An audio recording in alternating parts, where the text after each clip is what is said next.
उन दिनों की बात है जब बुद्ध की शरण में दीक्षा ले रहे भिक्षुओं को कई नियमों का पालन करना पड़ता था। वे किसी के भी घर 3 दिन से ज्यादा नहीं रुक सकते थे। ये नियम स्वयं बुद्ध ने बनाया था। उद्देश्य ये था कि उनकी सेवा में लगे लोगों को किसी तरह की कोई तकलीफ न हो। बुद्ध और उनके भिक्षु जब यात्राओं पर निकलते थे तो वे रास्ते में आने वाले गरीब घरों में ही शरण लेते थे। वे इन घरों में अधिकतम 3 दिनों तक रुक सकते थे। 3 दिनों के बाद उन्हें अगली यात्रा पर निकल जाना पड़ता था। एक दिन वे ऐसे ही एक गांव में पहुंचे। बुद्ध और उनके शिष्य अपने रहने के लिए जगह ढूंढ रहे थे।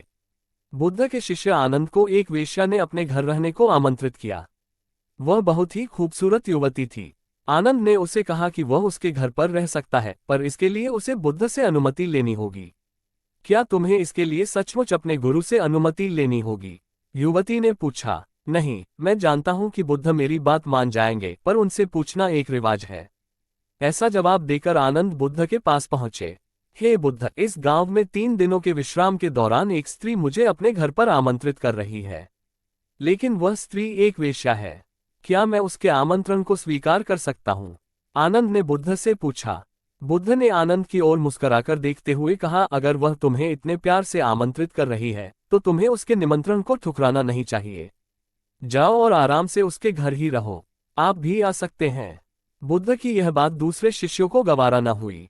उन्होंने बुद्ध से सवाल पूछा, आप आनंद को एक वेश्या के घर कैसे भेज सकते हैं? ये भिक्षुओं के आचरण के खिलाफ है। बुद्ध ने जवाब दिया, तुम लोग थोड़ा इंतजार करो, तुम्हें 3 दिनों में अपने सवाल का जवाब मिल जाएगा। सारे शिष्य चुप हो गए। फिर आनंद अगले 3 दिनों के लिए उस वेश्या के घर रहने चले गए और बाकी के शिष्य आनंद की जासूसी में लग गए और सारी बातें बुद्ध के कान में डालने लगे। बुद्ध शालीन मुस्कान लिए चुप बने रहे। पहले दिन वेश्या के घर से आनंद और महिला के गाने की आवाज आई। ये बहुत नई बात थी। एक भिक्षु का वेश्या के साथ यूं गाना गाना। शिष्यों ने कहा, बस ये तो गया। पर दूसरे दिन घर से गाने के साथ नाचने की भी आवाजें आने लगीं। अब सारे शिष्य एक स्वर में कहने लगे, अब तो ये पक्का ही गया। तीसरे दिन तो सचमुच ही उन्होंने खिड़की से आनंद और उस महिला को नाचते गाते देख लिया। सबका यह अनुमान था कि आनंद इतनी मौज में है तो वह भिक्षुओं के साथ आगे की यात्रा पर नहीं आएगा। अगले दिन सभी भिक्षु कानाफूसियों के बीच चौक पर जमा हुए। सभी ने आनंद के आने की उम्मीद छोड़ दी थी। सभी सोच रहे थे कि वह इतनी सुंदर स्त्री का साथ छोड़ भिक्षुओं के साथ क्यों आएगा। परंतु तभी सबने आनंद को एक सुंदर स्त्री के साथ अपनी ओर आते देखा। वह सुंदर स्त्री एक महिला भिक्षुक का रूप धरे हुए थी।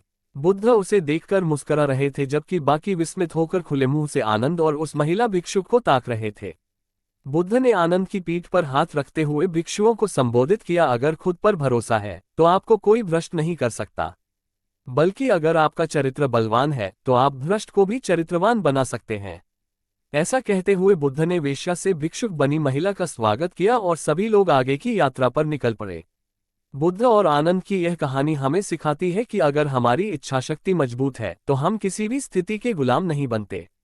ये बहुत मजेदार बात है कि खोट तो हमारे अपने दिल में होता है और शक हम दूसरों पर करते हैं। अपने दिल को साफ रखेंगे तो दुनिया भी हमें साफ नजर आएगी। किसी किताब को कभी उसके कवर से ना आंकिए। इस बात को समझ ले कि हम अगर पारदर्शी जीवन जिए तो हमें किसी कवर की कभी जरूरत ही नहीं पड़ेगी। अगर दोस्तों ये कहानी आप लोगों को अच्छी लगी हो तो वीडियो के नीचे कमेंट करके फीडबैक जरूर दें, और इससे संबंधित क्वेश्चंस है तो नीचे कमेंट करके जरूर बताएं। साथ ही चैनल को सब्सक्राइब करें, जिससे ऐसी ही मोटिवेशनल स्टोरी आपके लिए लाता रहूं। Thank you.